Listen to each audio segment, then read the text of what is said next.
Radio Tehran, শুরু হচ্ছে বিশ্ব সংবাদ।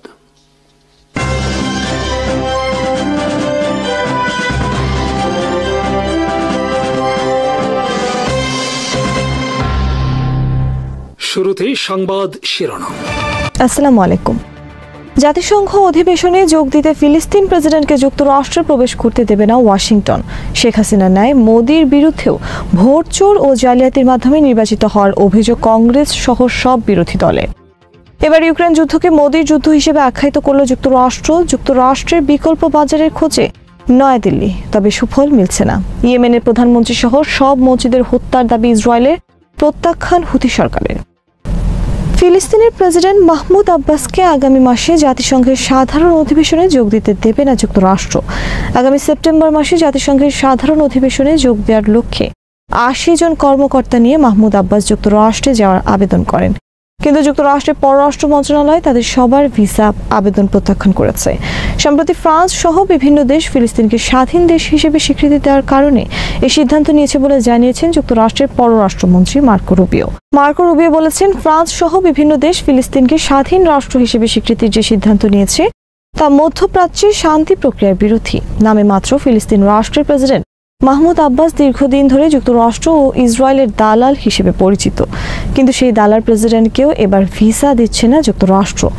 বর্তমানে পশ্চিম তীর নামক যে ফিলিস্তিন এলাকা রয়েছে সেখানে রয়েছে নামে মাত্র একটি ফিলিস্তিন সরকার, যার প্রেসিডেন্ট মাহমুদ আব্বাস। তবে পশ্চিম তীর আসলে 1967 সাল থেকে ইসরায়েলের দখলে। সেখানে রয়েছে হাজার হাজার ইসরায়েলি সেনা, তাদের ঘাঁটি ও ক্যাম্প।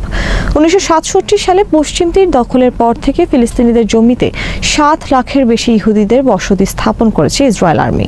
এমনকি সেখানে রয়েছে ইসরায়েলের অনেক জেলখানা, যেখানে তারা হাজার হাজার ফিলিস্তিনিদের যুগ যুগ ধরে বিনা বিচারে বন্দী করে রাখতে পারে। ফিলিস্তিনি নারীদেরও ইসরায়েলি সেনারা ধরে নিয়ে ধর্ষণ করে ও বন্দী করে রাখে। ফিলিস্তিনি নামক যে রাষ্ট্র সেখানে রয়েছে তাদের নেই কোনো সেনাবাহিনী, রয়েছে একটি পুলিশ বাহিনী যারা অনেক সময় ইসরায়েল আর্মির হয়ে দমন পীড়ন চালায় মাহমুদ আব্বাস সরকার বিরুদ্ধে ফিলিস্তিনিদের বিরুদ্ধে। মূলত আরবদের সাহায্যে চলা মাহমুদ আব্বাসের সরকার আকণ্ঠ দুর্নীতিতে নিমজ্জিত একটি সরকার। তারা ইসরায়েল থেকেও সাহায্য গ্রহণ করে তথাকথিত এই সরকার পরিচালনায়। মাহমুদ আব্বাসের ভিসা আটকে দেওয়ায় যুক্তরাষ্ট্রের সিদ্ধান্তকে স্বাগত জানিয়েছে ইসরায়েল। বিশ্বের 193টি দেশ জাতিসংঘের সদস্য, এর মধ্যে 147টি দেশ ফিলিস্তিনকে স্বাধীন দেশ হিসেবে স্বীকৃতি দিয়েছে। তবে এসব দেশ ফিলিস্তিনকে স্বাধীন দেশ হিসেবে স্বীকৃতি দেওয়ার মাধ্যমে তাদের দায় সেরেছে মাত্র। ফিলিস্তিনকে একটি কার্যকর স্বাধীন রাষ্ট্র প্রতিষ্ঠার কোনো উদ্যোগ নেই এসব দেশের পক্ষ থেকে। বস্তুত যুক্তরাষ্ট্রের বিরোধিতার কারণে 193টি দেশের মধ্যে 147টি দেশ ফিলিস্তিনের পক্ষে থাকলেও তাদের এই সমর্থনের কোনো মূল্য নেই। ফিলিস্তিনকে স্বাধীন রাষ্ট্র হিসেবে এসব দেশ স্বীকৃতি দিয়েছে, কিন্তু দেশটিকে প্রকৃত স্বাধীন করা ও ইসরায়েলের আগ্রাসন থেকে বন্ধ করার ক্ষেত্রে কোনো পদক্ষেপ নেই তাদের, কারণ এসব দেশের সরকার মূলত যুক্তরাষ্ট্র সহ বিভিন্ন শক্তির কাছে ক্ষমতা, বাণিজ্যিক স্বার্থ সহ বিভিন্ন কারণে নতজানু। ভারতের বিরোধী রাজনীতিকরা মোদির পতনের লক্ষ্যে আন্দোলন শুরু করেছে। বিরোধী অনেক রাজনীতিবিদ মোদিকেও বাংলাদেশের মাফিয়া শাসক শেখ হাসিনার সাথে তুলনা করা শুরু করেছেন। মোদির বিরুদ্ধে বাংলাদেশের ফ্যাসিস্ট শেখ হাসিনার মতো ভুয়া নির্বাচনের অভিযোগ তোলা হয়েছে। তাদের অভিযোগ, মোদি ভুয়া ভোটার তালিকা বানিয়ে জালিয়াতির মাধ্যমে নির্বাচিত হয়েছেন। বিরোধী কংগ্রেস নেতা রাহুল গান্ধী কংগ্রেসে বলেছেন, ভোট চুরি শুরু হয়েছে গুজরাট থেকে, যখন নরেন্দ্র মোদী ছিলেন ওই রাজ্যের মুখ্যমন্ত্রী। গুজরাটের ভোট চুরির সেই মডেল 2014 সাল থেকে জাতীয় স্তরে আমদানি করা হয়েছে। রাহুল গান্ধী বলেছেন, গুজরাট মডেল কোনো অর্থনীতির মডেল নয়, বরং এটা হলো মোদির ভোট চুরির মডেল। রাহুল গান্ধী বলেন, 2014, 2019 ও 2024 তিনটি নির্বাচনে মোদি জিতেছেন এই গুজরাটি ভোট চুরির মডেলের আশ্রয় নিয়ে। রাহুল গান্ধী বলেন, মহারাষ্ট্র, গুজরাট, মধ্যপ্রদেশ সহ যেসব রাজ্যে বিধানসভা নির্বাচনে মোদির দল জিতেছে সেখানেও তারা জিতেছে ভোট চুরির মাধ্যমে। আর 2024 সালের জাতীয় নির্বাচন সহ বিভিন্ন রাজ্যের বিধানসভার এসব ভোট চুরি নির্বাচনের সহযোগিতার ভূমিকায় ছিল নির্বাচন কমিশন। ভারতের কংগ্রেসের অন্যান্য বিরোধী দল তথা ডিএমকে, তৃণমূল কংগ্রেস, সমাজবাদী পার্টি, আরজেডি প্রত্যেকেই মোদি ও নির্বাচন কমিশনের বিরুদ্ধে রাহুল গান্ধীর ভোট চুরির অভিযোগকে সমর্থন করেছে। বর্তমানে ভারতে বিজেপি সরকারের উদ্যোগে ভোটার তালিকা নিয়ে তীব্র বিতর্ক চলছে। তৃণমূল নেতা অভিষেক ব্যানার্জি বলেছেন, মোদির অধীনে সুষ্ঠু ভোটার তালিকা হবে না, তাকে পদত্যাগ করতে হবে। ভারতের মোদি বিরোধী বিভিন্ন গণমাধ্যম, সামাজিক যোগাযোগ মাধ্যম সহ বিভিন্ন মহলে বর্তমানে চলছে মোদির বিরুদ্ধে ভোট চোর, ভোট জালিয়াতির অভিযোগ নিয়ে ব্যাপক আলোচনা। ভারতের মতে বিশ্বের সর্ববৃহৎ গণতন্ত্রের দেশে ভোট নিয়ে এই ধরনের গুরুতর অভিযোগ বিষয়ে অবিলম্বে সুষ্ঠু তদন্তের দাবি জানিয়েছে অনেক প্রতিষ্ঠান। এত বড় অভিযোগকে অনেকে কেবল রাজনৈতিক অভিযোগ হিসেবে মেনে নিতে রাজি নন। বাংলাদেশের পলাতক মাফিয়া শাসক শেখ হাসিনা 2008 সাল থেকে টানা 4 বার নির্বাচিত হয়েছেন, আর ভারতের প্রধানমন্ত্রী নরেন্দ্র মোদী 2014 সাল থেকে পরপর 3 বার টানা নির্বাচিত হয়েছেন। বাংলাদেশে শেখ হাসিনার বিরুদ্ধে অভিযোগ ছিল তিনি সাজানো আর ভুয়া ভোটের মাধ্যমে 4 বার প্রধানমন্ত্রী নির্বাচিত হয়েছেন। এবার মোদীর বিরুদ্ধেও দেশটির বিরোধীদের পক্ষ থেকে শেখ হাসিনার মতো ভোট চুরির অভিযোগ উঠল।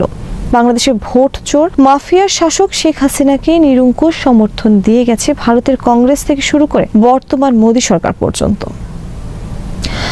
ভারতকে তুচ্ছ তাচ্ছিল্য সহ নানা ধরনের আক্রমণ অব্যাহত রয়েছে যুক্তরাষ্ট্রের। দেশটির বাণিজ্য মন্ত্রী পিটার নাভারো এবার ইউক্রেন যুদ্ধকে মোদির যুদ্ধ হিসেবে আখ্যায়িত করেছেন। 27 আগস্ট ভারতের বিরুদ্ধে অতিরিক্ত 25% শুল্ক সহ মোট 50% শুল্ক কার্যকর হওয়ার পর ব্লুমবার্গে প্রকাশিত হয়েছে পিটার নাভারোর একটি সাক্ষাৎকার। সেখানে তিনি ইউক্রেন যুদ্ধে ভারতকে জড়িয়ে এই ধরনের অভিযোগ করলেন। পিটার নাভারো ভারতকে একটি একগুঁয়ে দেশ হিসেবে আখ্যা দিয়ে বলেন, তাদের ঔদ্ধত্য সত্যি বিরক্তকর। রাশিয়া থেকে জ্বালানি তেল কেনা বিষয়ে ভারতের যুক্তি হলো এটা তাদের সার্বভৌমত্বের বিষয়, তারা যেখান থেকে খুশি তরল সোনা আমদানি করতে পারে। কিন্তু আসলে বিষয়টি মোটেও ততটা সহজ নয়। তারা আসলে তেল কেনার নামে রাশিয়ার হাতে অর্থ তুলে দিচ্ছে, যা পুতিন খরচ করছেন ইউক্রেন যুদ্ধে। পিটার বলেন, ভারত নিজেদেরকে বিশ্বের সবচেয়ে বড় গণতান্ত্রিক দেশ হিসেবে দাবি করে। সেই হিসেবে তাদের গণতান্ত্রিক দেশগুলোর সাথেই থাকা উচিত ছিল, কিন্তু সেটা না করে তারা রাশিয়া এবং চীনের মতো একদলীয় শাসনী দেশগুলোর সাথে হাত মেলাচ্ছে। এটা দুর্ভাগ্যজনক। এদিকে ভারতের কার্যক্রমে এটি স্পষ্ট যে তারা শুল্ক নিয়ে যুক্তরাষ্ট্রের সাথে কোনো সমঝোতা করবে না। যুক্তরাষ্ট্রের পোশাক বাজারের বিকল্প খোঁজার কার্যক্রম শুরু করেছে ভারতের বাণিজ্য মন্ত্রণালয়। বাণিজ্য মন্ত্রণালয়ের কর্মকর্তারা দেশটির সরকারি বার্তা সংস্থা পিটিআইকে জানিয়েছে, যুক্তরাষ্ট্রের বিকল্প হিসেবে তারা 40টি দেশের একটি তালিকা করেছে। এসব দেশ মূলত ইউরোপের। এর মধ্যে রয়েছে Germany, France, Britain, Italy, Spain, Belgium, Netherlands. ইউরোপের বাইরে রয়েছে জাপান, দক্ষিণ কোরিয়া, অস্ট্রেলিয়া, তুরস্ক, সংযুক্ত আরব আমিরাত, কানাডা, মেক্সিকোর মতো দেশেও পোশাক রপ্তানির জন্য যোগাযোগ করার সিদ্ধান্ত নিয়েছে ভারত। এছাড়া ভারত, চীন ও রাশিয়ায় পোশাক রপ্তানির চেষ্টা করছে। তবে ভারতের বিশ্লেষকরা সরকারের এই উদ্যোগের সমালোচনা করে বলছে, এভাবে ভারত আমেরিকার বিরুদ্ধে পদক্ষেপ নিয়ে রক্ষা পাবে না। এতে সামান্য কিছু সাড়া পাওয়া যেতে পারে, কারণ ওই সব দেশের ব্যবসায়ীরা কম দামে অন্য দেশ থেকে পোশাক না কিনে কেন উচ্চ দামে ভারতীয় পোশাক কিনবে, সেটা একটা প্রশ্ন। রাশিয়ার হাতে বর্তমানে কোনো অর্থ নেই। চীন ও ভিয়েতনামের মতো দেশের সস্তা পোশাক বাদ দিয়ে ভারত থেকে উচ্চ দামে পোশাক কিনবে না। ইসরায়েল আর্মি দাবি করেছে বৃহস্পতিবার তারা ইয়েমেনে হামলা চালিয়ে হত্যা করেছে দেশটির প্রধানমন্ত্রী সহ মন্ত্রিসভার সব সদস্য।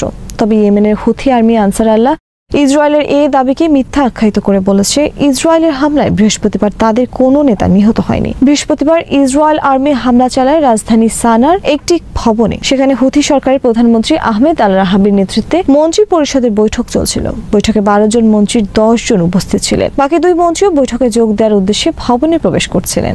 ঠিক এমন সময় ইসরায়েলের বোমা আঘাত করে ভবনটিকে। ইসরায়েল আর্মি বলেছে এটা ছিল একটি টার্গেট হামলা এবং হামলায় দেশটির প্রধানমন্ত্রী সহ মন্ত্রী পরিষদের সবাই নিহত হয়েছে।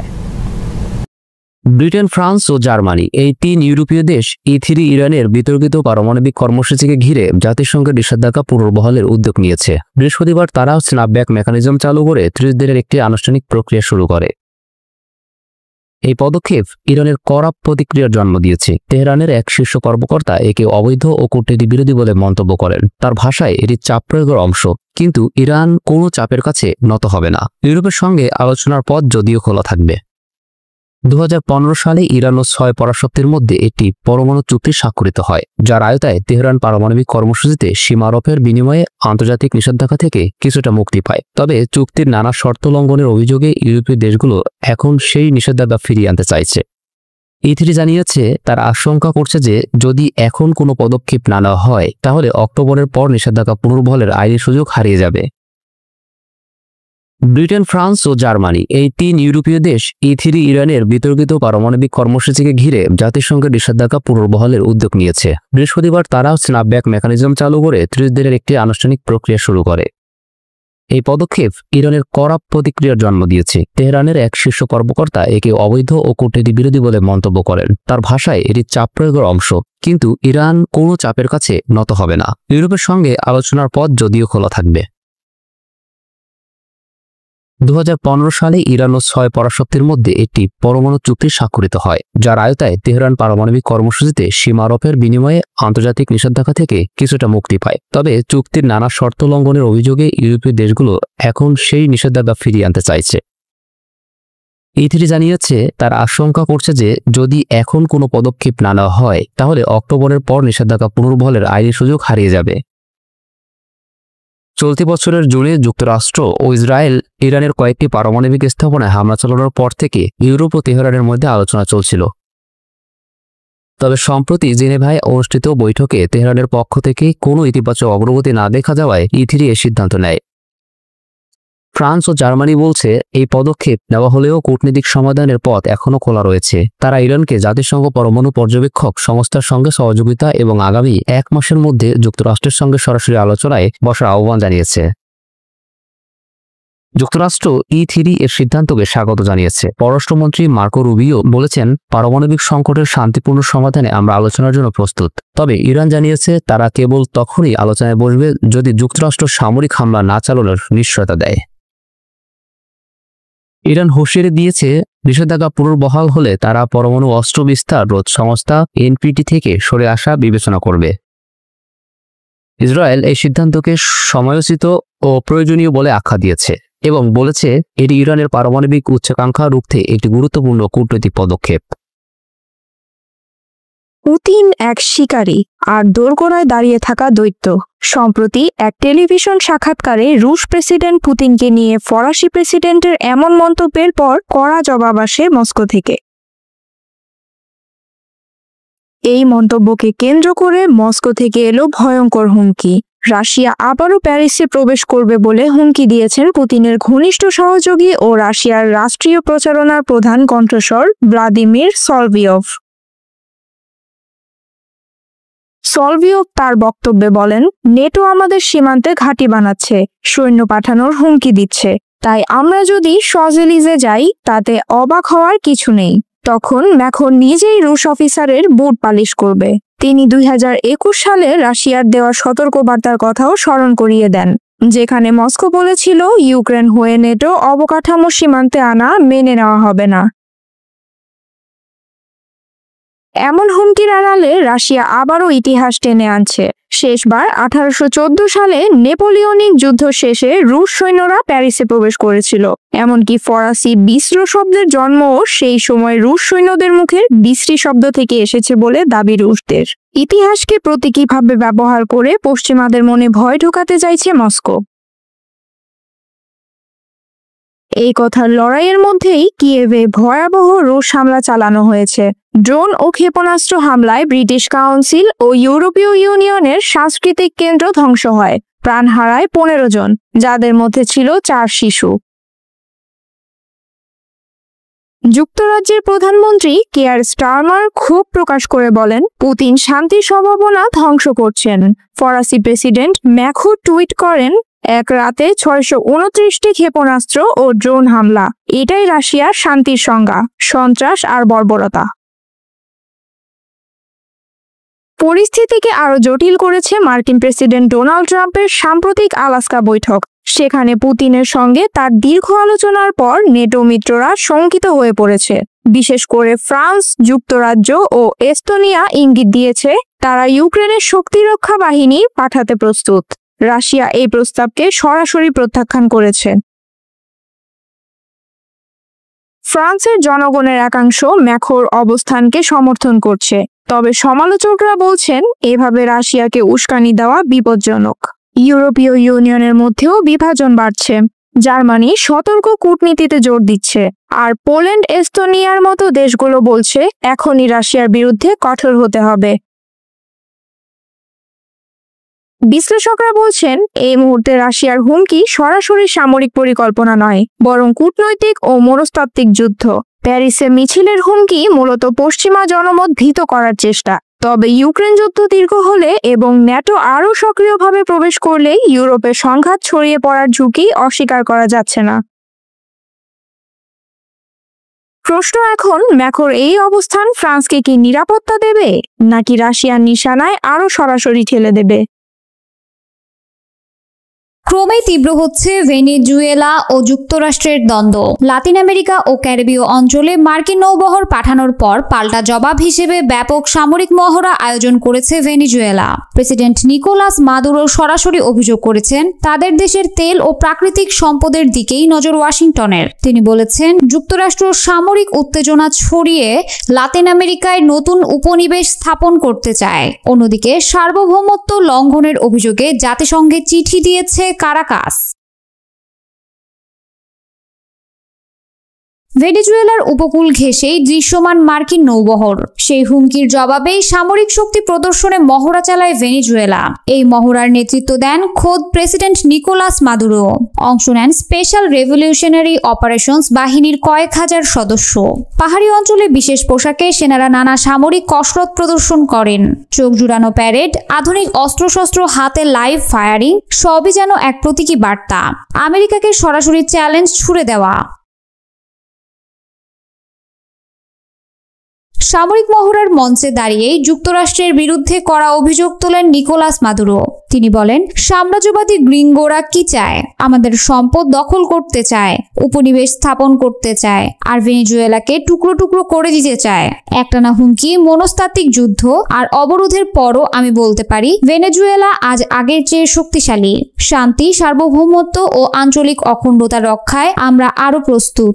মাদুরোর বক্তব্য স্পষ্ট, যুক্তরাষ্ট্রের প্রতিটি পদক্ষেপকে তারা কেবল উস্কানি নয়, বরং দেশের সার্বভৌমত্বের জন্য সরাসরি হুমকি হিসেবেই দেখছে। চলতি সপ্তাহেই আরও একটি সামরিক মহড়ার ঘোষণা দিয়েছে মাদুরো প্রশাসন। অংশ নেবে নৌবাহিনী ও মিলিশিয়া বাহিনী। কারাকাসের দাবি, ওয়াশিংটনের পদক্ষেপ আন্তর্জাতিক আইন ভঙ্গ করেছে এবং এটি জাতিসংঘ সনদেরও সরাসরি লঙ্ঘন।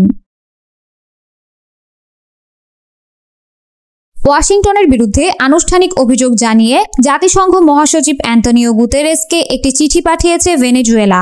জাতিসংঘে নিযুক্ত দেশটির প্রতিনিধি স্যামুয়েল মোনকাদা বলেন, আমাদের দেশের বিরুদ্ধে মার্কিন সরকারের ক্রমাগত হয়রানিমূলক নীতি এবং সাম্প্রতিক বিপজ্জনক কর্মকাণ্ড আন্তর্জাতিক শান্তি ও নিরাপত্তার জন্য হুমকি। এই সামরিক তৎপরতা জাতিসংঘ সনদের স্পষ্ট লঙ্ঘন, অর্থাৎ কূটনৈতিক মঞ্চেও যুক্তরাষ্ট্রকে চাপে ফেলতে চাইছে কারাকাস। এর আগে উত্তেজনা তৈরি হয়েছিল। মাদক বিস্তার রোধের অজুহাতে ভেনেজুয়েলা উপকূলে 3টি ডেস্ট্রয়ার, পারমাণবিক সক্ষমতা সম্পন্ন একটি অ্যাটাক সাবমেরিন এবং 4500 নৌসেনা পাঠিয়েছিল যুক্তরাষ্ট্র। পাল্টা জবাবে ভেনেজুয়েলাও সারা দেশে মিলিশিয়া মোতায়েন করে এবং যুদ্ধজাহাজ নামায় তাদের জলসীমায়। অর্থাৎ উভয় পক্ষই শক্তি প্রদর্শনের মাধ্যমে নিজেদের অবস্থান স্পষ্ট করেছে। প্রসঙ্গত, মার্কিন প্রশাসন এখনো নিকোলাস মাদুরোকে বৈধ প্রেসিডেন্ট হিসেবে স্বীকৃতি দেয় না, বরং ওয়াশিংটনের অভিযোগ মাদুরোর সঙ্গে লাতিন আমেরিকার মাদক চক্র ও অপরাধী গোষ্ঠীর সরাসরি যোগসাজশ রয়েছে। এই অভিযোগ ঘিরেই যুক্তরাষ্ট্র দেশটির ওপর দীর্ঘদিন ধরে অর্থনৈতিক অবরোধ বজায় রেখেছে। ভেনেজুয়েলা ও যুক্তরাষ্ট্রের দ্বন্দ্ব মূলত অর্থনৈতিক ও ভূরাজনৈতিক স্বার্থকে কেন্দ্র করে। বিশ্বের অন্যতম তেল সমৃদ্ধ দেশ ভেনেজুয়েলাকে ঘিরেই আমেরিকার আগ্রহ দিন দিন বাড়ছে। অন্যদিকে ওয়াশিংটনের প্রতিটি পদক্ষেপকে দেশটির জনগণ নিজেদের অস্তিত্বের হুমকি মনে করছে। এখন প্রশ্ন হলো, এই উত্তেজনা কি শুধু শক্তি প্রদর্শনেই সীমাবদ্ধ থাকবে, নাকি লাতিন আমেরিকার মাটিতে বড় কোনো সংঘাতের সূচনা ঘটাবে? শান্তির পথে না গিয়ে রাশিয়া এবার ইউক্রেনের ওপর স্মরণকালের সবচেয়ে বড় হামলা চালিয়ে বসেছে। এই মাসের শুরুতে মার্কিন প্রেসিডেন্ট ডোনাল্ড ট্রাম্প ইউক্রেনের যুদ্ধের অবসান নিয়ে আলোচনা করার জন্য ভ্লাদিমির পুতিনের সাথে আলাস্কায় বৈঠক করেন। এরপর থেকে কিয়েভের ওপর আক্রমণের মাত্রা বাড়ে। এবারের হামলা স্মরণকালের সবচেয়ে বড় হামলার একটি। রাশিয়া বৃহস্পতিবার ভোরে ইউক্রেনের শহরগুলোতে ব্যাপক ক্ষেপণাস্ত্র ও ড্রোন হামলা চালিয়েছে। এতে অন্তত 23 জন নিহত হয়েছেন এবং রাজধানী কিয়েভ সহ দেশ জুড়ে গুরুত্বপূর্ণ অবকাঠামো ও আন্তর্জাতিক মিশনগুলো ক্ষতিগ্রস্ত হয়েছে। যুক্তরাষ্ট্রের ইউক্রেন বিষয়ক বিশেষ দূত কিথ কেলক বলেন, রাশিয়ার এই হামলা শান্তি প্রতিষ্ঠার প্রচেষ্টাকে মারাত্মকভাবে ক্ষতিগ্রস্ত করেছে। তার ভাষ্যে কোনো সামরিক স্থাপনা নয়, বরং কিয়েভের আবাসিক এলাকা, ইউরোপীয় ইউনিয়ন ও ব্রিটিশ কনসুলেট অফিস, যাত্রীবাহী ট্রেন এবং সাধারণ নাগরিকদের লক্ষ্য করে এই হামলা চালানো হয়েছে। রাশিয়ান কূটনীতিকদের তলব করে এই হামলার তীব্র প্রতিবাদ জানিয়েছে ব্রিটেন ও ইউরোপীয় ইউনিয়ন। В свое время спровоцировали и украинские, и другие региональные кризисы. যদিও ইউরোপীয় ইউনিয়ন ও ব্রিটিশ মিশনে কোনো হতাহতের খবর পাওয়া যায়নি। প্রেসিডেন্ট ভ্লাদিমির জেলেনস্কি জানিয়েছেন যে হামলায় একটি তুর্কি বেসরকারি প্রতিষ্ঠান এবং আজারবাইজানের দূতাবাসও ক্ষতিগ্রস্ত হয়েছে। І те, що мене брифінгували урядовці, це з'явилось. হোয়াইট হাউসের প্রেস সেক্রেটারি ক্যারোলিন লেভিট জানান, প্রেসিডেন্ট ট্রাম্প হামলার খবরে বিচলিত হলেও সেটা তার কাছে অপ্রত্যাশিত ছিল না, কারণ রাশিয়া ও ইউক্রেনের মধ্যে যুদ্ধ অনেকদিন ধরেই চলছে। তিনি বলেন, রাশিয়ার হামলাগুলো প্রাণঘাতী হলেও গত আগস্টে ইউক্রেন ও রাশিয়ার তেল শোধনাগারগুলোতে উল্লেখযোগ্য ক্ষতি করেছে। লেভিট বলেন, সম্ভবত যুদ্ধের দুই পক্ষই এখনো তা শেষ করতে প্রস্তুত নয়। মার্কিন প্রেসিডেন্ট যুদ্ধের অবসান চান, তবে এর জন্য দুই দেশের নেতৃত্বের সত্যিকারের আগ্রহ ও কার্যকর উদ্যোগই সবচেয়ে বেশি জরুরি। ট্রাম্প আশা করেছিলেন এই বৈঠক যুদ্ধের অবসানে কিছু অগ্রগতি আনবে, কিন্তু জেলেনস্কির মতে রাশিয়া কূটনীতি নয়, বেছে নিয়েছে ব্যালিস্টিক ক্ষেপণাস্ত্র। তারা যুদ্ধ বন্ধের বদলে মানুষ হত্যা অব্যাহত রেখেছে। І також ми чули багато меседжей про রাশিয়ার প্রতিরক্ষা মন্ত্রণালয় দাবি করেছে তারা ইউক্রেনের সামরিক শিল্প কারখানা ও বিমান ঘাঁটিতে হামলা চালিয়েছে, তবে মস্কো বরাবরের মতো বলেছে তারা বেসামরিক স্থাপনা লক্ষ্য করেনি। И в экономике многих западных стран, и во внутренней политике. ইউক্রেনীয় কর্মকর্তারা বলছেন, গত কয়েক মাসে ঘনবসতিপূর্ণ এলাকায় রাশিয়ার হামলায় বহু সাধারণ মানুষ নিহত হয়েছে এবং যুদ্ধ শুরুর পর থেকে এ সংখ্যা হাজার ছাড়িয়ে গেছে। হামলার সময় কিয়েভের আকাশে ড্রোনের শব্দে জনমনে আতঙ্ক ছড়ায়। বিস্ফোরণে রাতের আকাশ ধোঁয়ায় ঢেকে যায়। শহরের মেয়র ভিতালি ক্লিৎসকো একে সাম্প্রতিক সময়ের অন্যতম বড় হামলা বলে বর্ণনা করেছেন। সরকারি হিসাবে অন্তত 63 জন আহত হয়েছে এবং সব জেলা শহরের ভবন ক্ষতিগ্রস্ত হয়েছে। দেশ জুড়ে অন্তত 13টি স্থানে রুশ হামলা হয়েছে বলে জানিয়েছে ইউক্রেনের সামরিক বাহিনী। জাতীয় বিদ্যুৎ সংস্থা ইউক্রেনেগ্রো জানিয়েছে কয়েকটি বিদ্যুৎ উৎপাদন কেন্দ্র আঘাত হানার ফলে কিছু অঞ্চলের বিদ্যুৎ সংযোগ বিচ্ছিন্ন হয়ে পড়েছে। যুদ্ধ থামাতে ইউক্রেন ও তার পশ্চিমা মিত্রদের কূটনৈতিক প্রচেষ্টা এখনও কার্যকর কোনো ফল আনতে পারেনি। প্রথমে পুতিনের সঙ্গে, পরে জেলেনস্কির সঙ্গে ট্রাম্পের সাম্প্রতিক বৈঠকও এখনও দৃশ্যমান অগ্রগতি দেখাতে ব্যর্থ। এরই মধ্যে রাশিয়া পূর্ব ইউক্রেনে নতুন করে শক্তিশালী আক্রমণ করেছে, যাতে ইউক্রেনকে কিছু অঞ্চল ছেড়ে দিতে চাপ প্রয়োগ করা যায়। জেলেনস্কি আন্তর্জাতিক সম্প্রদায়ের প্রতি নতুন করে রাশিয়ার উপর কঠোর নিষেধাজ্ঞা আরোপের আহ্বান জানিয়েছেন। তিনি উল্লেখ করেন, মস্কো এখনও শান্তি চায় না, বরং হত্যাযজ্ঞ চালিয়ে যেতে চায়। পারমাণবিক শক্তির দুই দানব চীন আর রাশিয়া, তাদের বন্ধুত্বে এখন নতুন মাত্রা যোগ হয়েছে। এদিকে এই দুই পরাশক্তিকে কেন্দ্র করে নতুন এক প্রস্তাব নিয়ে হাজির হয়েছিলেন মার্কিন প্রেসিডেন্ট ডোনাল্ড ট্রাম্প। কিন্তু পুতিন ও জিনপিংকে নিয়ে বজ্র আটুনি ফোসকাগেরো বানাতে গিয়েই উল্টো বেকায়দায় পড়লেন ট্রাম্প। শুধু প্রত্যাখ্যানই নয়, বেইজিং চোখে আঙ্গুল দিয়ে দেখিয়ে দিল পরমাণু অস্ত্র ভাণ্ডারের পার্থক্য কতটা বিশাল। ফলে ট্রাম্পের প্রস্তাব এখন অনেকটাই তামাশা ছাড়া কিছু নয়। আলাস্কায় অনুষ্ঠিত বৈঠকে ভ্লাদিমির পুতিনের সঙ্গে পরমাণু নিরস্ত্রীকরণ নিয়ে আলোচনা হয় ট্রাম্পের। তিনি জানান, এই পরিকল্পনায় চীনকেও অন্তর্ভুক্ত করতে চান। মার্কিন প্রেসিডেন্ট বলেন, আমরা পারমাণবিক অস্ত্রের বিস্তার ঘটাতে পারি না, এটি বিপজ্জনক শক্তি, আমাদের তা থামাতেই হবে। কিন্তু বেইজিং এই প্রস্তাবকে কোনো গুরুত্বই দিল না। চীনের পররাষ্ট্র মন্ত্রণালয়ের মুখপাত্র গুয়ো জিয়াকুন স্পষ্ট জানিয়ে দেন, ওয়াশিংটনের প্রস্তাব অবাস্তব ও অযৌক্তিক। তিনি আরও বলেন, চীন ও যুক্তরাষ্ট্রের পারমাণবিক সক্ষমতা মোটেও সমপর্যায়ের নয়। আমাদের কৌশলগত নিরাপত্তা পরিস্থিতি সম্পূর্ণ ভিন্ন। চীন নো ফার্স্ট ইউজ নীতি অনুসরণ করে এবং আমাদের পারমাণবিক কৌশল একান্তই আত্মরক্ষামূলক। তাই কোনো প্রতিযোগিতায় জড়াবে না বেইজিং। তবে তিনি পরিষ্কার বার্তা দিয়েছেন, সর্বোচ্চ সংখ্যক পারমাণবিক অস্ত্রধারী দেশগুলো যুক্তরাষ্ট্র ও রাশিয়াকেই নিরস্ত্রীকরণের দায় নিতে হবে। অস্ত্র গবেষণা সংস্থা ফেডারেশন অফ আমেরিকান সায়েন্টিস্টের তথ্য অনুযায়ী রাশিয়ার কাছে মোতায়েনকৃত ও মজুদ পরমাণু অস্ত্র প্রায় 4300, যুক্তরাষ্ট্রের হাতে রয়েছে প্রায় 3700, অর্থাৎ বিশ্বের 87% পারমাণবিক ভান্ডার নিয়ন্ত্রণ করছে এই দুই দেশ। অন্যদিকে চীনের কাছে রয়েছে 600 পারমাণবিক ওয়ারহেড, যা তাকে তৃতীয় বৃহত্তম পারমাণবিক শক্তি বানিয়েছে। আলাস্কা বৈঠকের মাত্র একদিন আগেই ভ্লাদিমির পুতিন যুক্তরাষ্ট্রকে নতুন পারমাণবিক অস্ত্র নিয়ন্ত্রণ চুক্তির প্রস্তাব দেন। তবে দীর্ঘদিন ধরেই ওয়াশিংটন চেষ্টা করছে চীনকে এই আলোচনায় যুক্ত করতে, কিন্তু বেইজিং এতে রাজি নয়। কারণ মার্কিন গোয়েন্দা সংস্থার বার্ষিক মূল্যায়ন বলছে চীন এখন তার পারমাণবিক সক্ষমতা আধুনিকরণ ও সম্প্রসারণে অটল।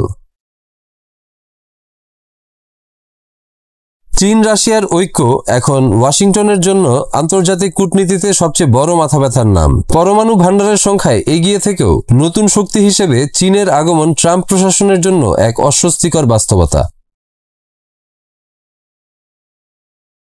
বিশ্লেষকদের মতে ট্রাম্পের প্রস্তাব চীনকে চাপে ফেলতে ব্যর্থ হয়েছে, বরং উল্টো প্রমাণ করেছে পারমাণবিক খেলায় এখন ওয়াশিংটনের পক্ষে দুই ফ্রন্টে লড়াই করা কঠিন। প্রশ্ন একটাই, এই কূটনৈতিক ঠান্ডা যুদ্ধ কি সরাসরি অস্ত্র প্রতিযোগিতায় গড়াবে, নাকি আলোচনার টেবিলেই সীমাবদ্ধ থাকবে? অসহায় ফিলিস্তিনিদের উপর ইসরায়েলি বাহিনীর নির্মম হত্যাযজ্ঞ বিশ্বের সবার কাছেই নিন্দিত হয়েছে। এর বহিঃপ্রকাশ হিসেবে যুক্তরাষ্ট্র এবার ইসরায়েলের উপর নতুন এক নিষেধাজ্ঞা দিল।